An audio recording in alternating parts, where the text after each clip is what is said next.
Hello दोस्तों। कैसे हैं आप लोग। मैं आशा करता हूँ आप सब लोग अच्छे होंगे और खुश होंगे और कहीं ना कहीं अपनी मेहनत कर रहे होंगे, अपनी आने वाली परीक्षाओं की तैयारी में जुटे हुए होंगे। और आज दोस्तों मेरे पास कोई भी शब्द नहीं है आप लोगों को कहने के लिए, क्योंकि मैं अपने वादों को कहीं ना कहीं पूरा नहीं कर पाया। और जो मैंने कहा था कि मेरी वीडियो लगातार आप लोगों को मिलती रहेंगी इस चैनल के माध्यम से, उसमें कुछ बीच में एक रुकावट सी आई, जिसके कुछ कारण थे। मैं कुछ अपने फैमिली प्रॉब्लम्स और कुछ अपने फैमिली के कुछ ऐसे वर्क थे जिसमें बिजी था, और मैं इस चीज़ के लिए समय नहीं निकाल पाया, और जिसके लिए मैं क्षमा चाहूँगा कि आप लोगों को इससे कुछ न कुछ समस्या का सामना करना पड़ा होगा, कहीं ना कहीं कोई दिक्कत उठानी पड़ी होगी। लेकिन दोस्तों आज मैं कोई भी विषय या किसी भी चैप्टर टॉपिक को लेकर आप लोगों के सामने नहीं आया हूँ। मैं कुछ सामान्य सी बातें आप लोगों को बताना चाहता हूँ कि आज के दौर में आप देख रहे होंगे कि जब कुछ समय पहले हम लोग इस चैनल के माध्यम से आपस में जुड़ रहे थे तो उसमें वो एक तरीके से कोरोना काल था, और अभी भी कोरोना की मार जो है वो पड़ ही रही है। खासकर जो दिल्ली जैसे शहर में जो लोग रह रहे हैं वहाँ पर अभी भी कोरोना का खतरा कम नहीं हुआ है, दिनों दिन मरीज मिल ही रहे हैं। लेकिन नो डाउट रिकवरी रेट जो है वो बहुत अच्छा है, और हमने बहुत हद तक नियंत्रण पा लिया है इस कोरोना की बीमारी से और इसके वायरस पर। और अभी आप लोगों को ये भी सुनने में आ रहा होगा न्यूज़ के माध्यम से कि जो कोरोना का वैक्सीन है वो भी आ चुका है और उसका ट्रायल चल रहा है। लेकिन आप फाइनली अभी ये नहीं कह सकते हैं कि हाँ कोई एक वैक्सीन डिसाइड कर ली गई है और अब वही वैक्सीन सबको पड़नी है। तो न्यूज़ के माध्यम से बहुत तरह की बातें सुनने को आ रही हैं, जैसे कि वैक्सीन आ चुकी है, वो पहले जो है सोल्जर्स को पड़ेगी, या पहले जो है वो डॉक्टर्स को पड़ेंगी, और फिर इसके बाद जो है वो सीनियर सिटीजन्स को पड़ेगी। तो ऐसे स्टेज बाय स्टेज जो है वो वैक्सीन हर किसी को मुहैया कराई जाएगी। लेकिन फाइनली अभी इस पर कोई एक जो है कंक्लूजन, कोई एक फाइनली एक निर्णय नहीं लिया गया है। तो बहुत सारी बातें बहुत सारे न्यूज़ चैनल के माध्यम से, बहुत लोगों के माध्यम से आप लोगों को सुनने को मिलती होगी, लेकिन इस पर अभी कोई करंट अपडेट नहीं है। ठीक है दोस्तों। तो अभी भी आप ये ना समझें कि ये कोरोना जैसी बीमारी चली गई है और अब हम लोगों को सतर्क नहीं रहना है, सावधान नहीं रहना है, ऐसा नहीं है। अभी भी आप सावधान रहें, सतर्क रहें। जहाँ भी किसी ऐसी जगह पर जाएं जहाँ पर काफ़ी भीड़ भाड़ है, काफ़ी लोग आसपास सट कर बैठे हुए हैं, सट कर खड़े हैं, तो वहाँ पर कम से कम आप दूरी बनाएं, मास्क पहनें, और टाइम टू टाइम आप सैनिटाइज करें और अपने स्वास्थ्य का ध्यान रखें। और पहले भी ये कहा जाता था कि कोरोना में जो है वो इम्यूनिटी का बहुत ही बड़ा इम्पोर्टेंट रोल था। अगर आपकी इम्यूनिटी जो है वो बहुत स्ट्रांग है तो देन आप क्या कर सकते हैं, आप फाइट कर सकते हैं। ठीक है, आपने जूनियर क्लासेस वगैरह में भी पढ़ा होगा कि अगर हमारा शरीर कमजोर हो जाता है, उसका इम्यून सिस्टम, उसकी इम्यूनिटी अगर वीक पड़ जाती है तो वो डिजीज से, बीमारी से फाइट नहीं कर पाता है। तो उसी तरीके से कोरोना से भी है। अगर आपका शरीर मजबूत है, आपका जो आंतरिक शरीर है, जो आपकी आंतरिक क्रियाएं हैं वो अगर आपकी सॉलिड है, मजबूत है, तो आप किसी भी वायरस से या किसी भी बीमारी से डटकर सामना कर सकते हैं। ठीक है, मेरा ये नहीं कहना है कि अगर आप शरीर से बहुत मजबूत हैं तो आप एकदम कोरोना वायरस को भी हरा देंगे, आप कोरोना वायरस को भी मात दे देंगे, ऐसा नहीं है। लेकिन एक कमजोर शरीर जो होता है, एक कमजोर व्यक्ति की अपेक्षा जिसका इम्यून सिस्टम, जिसकी बॉडी स्ट्रांग है, वो अच्छी तरीके से कोरोना वायरस या किसी भी बीमारी से लड़ सकता है, मेरा ये कहना है। तो दोस्तों वही है कि अभी भी आप इसको हल्के में ना लें और इसे में ढिलाई ना दें, सतर्क रहें और अपनी सावधानी बरतें। ठीक है दोस्तों। तो आज के टाइम में दोस्तों आप YouTube के माध्यम से या टेलीग्राम के माध्यम से, ऑनलाइन प्लेटफॉर्म के जरिए कहीं भी टीचरों से इंस्पायर होते हैं, कहीं भी मोटिवेटर से इंस्पायर होते हैं, कहीं इंस्पिरेशनल वीडियो बनाने वालों से इंस्पायर होते हैं। तो मैं आपको एक सत्य से अवगत कराना चाहता हूं कि अगर आप इस जिंदगी में, आप अपनी इस लाइफ में अगर आप किसी लक्ष्य को बनाकर बैठे हैं और वो किसी के बलबूते या किसी की उम्मीद पर लेकर बैठे हैं, तो ऐसा नहीं होता है दोस्तों। अगर आप किसी भी लक्ष्य को लेकर चले हैं तो उस लक्ष्य को आपको खुद ब खुद ही पूरा करना होता है। लेकिन हाँ, आपके समाज में, आपके वातावरण में, आपके इर्द गिर्द जो भी कोई तत्व हैं, या वो आपके मेंटोर हो सकते हैं, या वो आपके सीनियर हो सकते हैं, या वो आपके टीचर हो सकते हैं, या आपका कोचिंग इंस्टीट्यूट हो सकता है, वो आपको क्या करते हैं, गाइड करते हैं, आपको एक सही पाथ, एक सही प्लेटफॉर्म दिखाते हैं जिस पर कि आप चल सको और अपने मुकाम, अपनी सफलता तक पहुंच सको। ठीक है दोस्तों।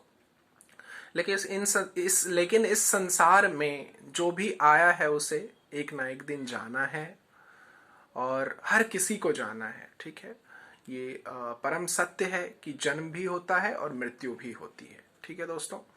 और उसके बाद कोई भी व्यक्ति अपने इस दिनचर्या में, अपनी इस लाइफ में बहुत तरीके से बिजी होता है, उसके शेड्यूल्स अलग होते हैं, उसको बहुत सारे काम होते हैं, फिर वो कहीं ना कहीं बिजी हो जाता है, ऑक्यूपाइड हो जाता है। तो इसलिए फिर वो कहीं अपने चाहने वालों के, या जो उन पर निर्भर हैं उनकी अपेक्षाओं को, या उनकी जो डिजायर्स हैं, या उनका जो उनसे कुछ एक्सपेक्टेशन है, उसको वो पूरा नहीं कर पाता है। तो इससे क्या होता है कि कहीं ना कहीं थोड़ा सा क्रोध या आवेश या एक थोड़ा सा बदले जैसी भावना भी आने लगती है। तो मेरा आपसे हाथ जोड़कर विनती है दोस्तों कि कभी भी आप अगले की परिस्थिति को भी समझें, और कभी भी किसी पर बहुत ज़्यादा डिपेंडेंट ना हो। ठीक है। अगर आप YouTube पर ही किसी चैनल को फॉलो कर रहे हैं, या किसी ट्यूटर को फॉलो कर रहे हैं, किसी टीचर मेंटोर को फॉलो कर रहे हैं, अब उन्होंने एक दिन क्लास नहीं अपलोड की, या उन्होंने एक दिन नहीं पढ़ाया, तो अब हम पढ़ेंगे ही नहीं। एक डिमोटिवेशन का चरम सीमा, एक हाई लेवल वाला डिमोटिवेशन आ गया, या आप कमजोर पड़ गए, वीक पड़ गए, हल्के पड़ गए, तो इससे क्या होगा, नुकसान आपका होगा। ठीक है। तो दोस्तों, आप अपनी कंटिन्यूटी को बनाकर रखें, और वो अपने जिम में बनाकर रखें, अपने बदौलत बनाकर रखें, और अपने मिशन, अपने लक्ष्य, अपनी यात्रा पर खुद ब खुद डटे रहें। हाँ, जो भी सहारा, जो भी हेल्प, जो भी सजेशंस, आइडियाज आपको आपके सीनियर, आपके टीचर, मेंटोर के थ्रू आपको मिलते हैं, उनका स्वागत है, आप उन्हें अपनाएं। लेकिन आप किसी भी चीज के भरोसे या किसी भी चीज की उम्मीद पर ही ना टिक जाएं। मेरा कहने का मतलब क्या है, मैं आशा करता हूं आप लोग समझ रहे होंगे, समझ पा रहे होंगे। तो ये है कि अगर आपने कोई भी लक्ष्य बनाया है, तो उसको पूरा करने के लिए आपको बस सिर्फ और सिर्फ ये सोचना है कि इसके लिए सिर्फ और सिर्फ मैं ही जिम्मेवार हूं, और इस लक्ष्य को पूरा करने के लिए मुझे ही इस मैदान में उतरना है। ठीक है दोस्तों। और दूसरी बात मैं आप लोगों से ये कहना चाहूँगा कि अभी कुछ महीने पहले हमने इस चैनल को शुरू किया था, और इस चैनल में कुछ क्लासेस जो हैं वो हिस्ट्री की कुछ लेक्चर्स डाले गए थे, और उसके साथ साथ इंडियन कॉन्स्टिट्यूशन, इंडियन पॉलिटी जैसे सब्जेक्ट्स के मॉड्यूल्स के भी कुछ कुछ टॉपिक्स डाले गए थे। और अब मैं पूरी कोशिश करूँगा कि इस चैनल पर और भी जो मॉड्यूल्स हैं, जो टॉपिक्स हैं, वो डाले जाएंगे, जिससे कि आप लोगों को लाभ मिले, आप लोगों को फ़ायदा मिले, और आप लोग कहीं ना कहीं अपनी तैयारी में उस चीज़ को भी जोड़ सकें, लिंक करके आप एक बेटर रिजल्ट ला सकें। ठीक है दोस्तों। और मैं जाते जाते दोस्तों यही कहना चाहूँगा कि लक्ष्य कोई भी कठिन नहीं है। ठीक है दोस्तों। आपको कोई भी मोटिवेशनल लेक्चर या कोई भी बड़े बुजुर्ग जब ये कहते हैं, ये बड़ी बड़ी बातें कहते हैं कि दुनिया में कुछ भी मुश्किल नहीं है, कुछ भी कठिन नहीं है, बस एक लक्ष्य बनाने की ज़रूरत है, तो ये सब जो सारी चीज़ें हैं, ये सिर्फ और सिर्फ आपको बढ़ावा देने के लिए या आपके विल पावर को मजबूत करने के लिए ही नहीं है। ये कहीं ना कहीं सच है, लेकिन इनको फील करने की ज़रूरत है, इनको महसूस करने की ज़रूरत है आपको। मतलब कि मैं ये कहता हूं कि अगर इस चैनल को जो कुछ एस्पिरेंट देख रहे हों, वो ये सोचते होंगे कि यूपीएससी की जो ये यात्रा है, ये आईएएस बनने का जो मेरा लक्ष्य है, ये कहीं ना कहीं बहुत कठिन है। तो कठिन है, आसान तो कुछ भी नहीं है दोस्तों। आसान तो कुछ भी नहीं है इस दुनिया में, कुछ भी आसान नहीं है। आपको क्या लगता है कि अगर आप आईएएस की या यूपीएससी की, सिविल सर्विसेज की आप तैयारी कर रहे हैं तो वो बहुत कठिन है। और एक आप एसएससी या एक डी ग्रेड या एक रेलवे पियून चपरासी की अगर एक परीक्षा होती है तो वो क्या बहुत आसान है? नहीं दोस्तों, वहां पर भी लाखों लाखों की भीड़ है, वहां पर भी एक बहुत बड़ा फाइट है, बहुत स्ट्रगल है, जहां पर भी आपको मेहनत करनी ही पड़ेगी, एक प्रतिस्पर्धा से गुजरना ही पड़ेगा। लेकिन बस ये आपकी एक मानसिक अवधारणा बन गई है, आपके मन के विचार बन गए हैं जो आपको लगते हैं कि नहीं ये बहुत कठिन है, वो थोड़ा आसान है। नहीं, ऐसा कुछ भी नहीं है दोस्तों, सब कुछ कठिन है। किसी भी चीज को पाने के लिए आपको उठना पड़ेगा, चलना पड़ेगा, गिरना पड़ेगा, उठना पड़ेगा, दौड़ना पड़ेगा, भागना पड़ेगा, और कई मशक्कत करने के बाद वो चीज हासिल होती है।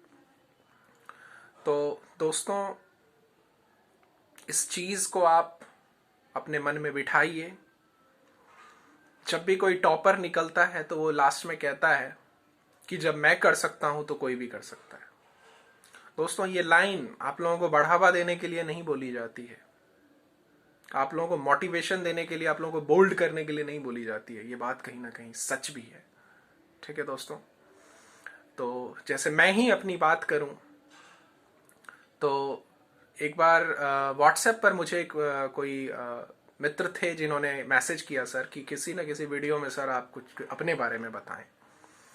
तो आज मैं बहुत ज़्यादा तो नहीं, लेकिन थोड़ा बहुत आप लोगों को अपने बारे में बताना चाहूँगा कि मैं ना बहुत ज़्यादा तेज या ना बहुत ज़्यादा कमज़ोर विद्यार्थी स्टूडेंट रहा हूँ अपने स्कूल लाइफ में या अपने कॉलेज लाइफ में।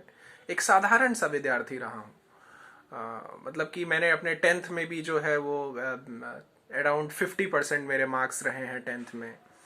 और क्लास 12th में जब मैं था उस टाइम में भी, क्लास 12th में भी मैंने जो है पास नहीं हुआ मैं क्लास 12th में। क्लास 12th में भी मैंने अपने फिजिक्स सब्जेक्ट में मेरा जो है मैं फेल हो गया था।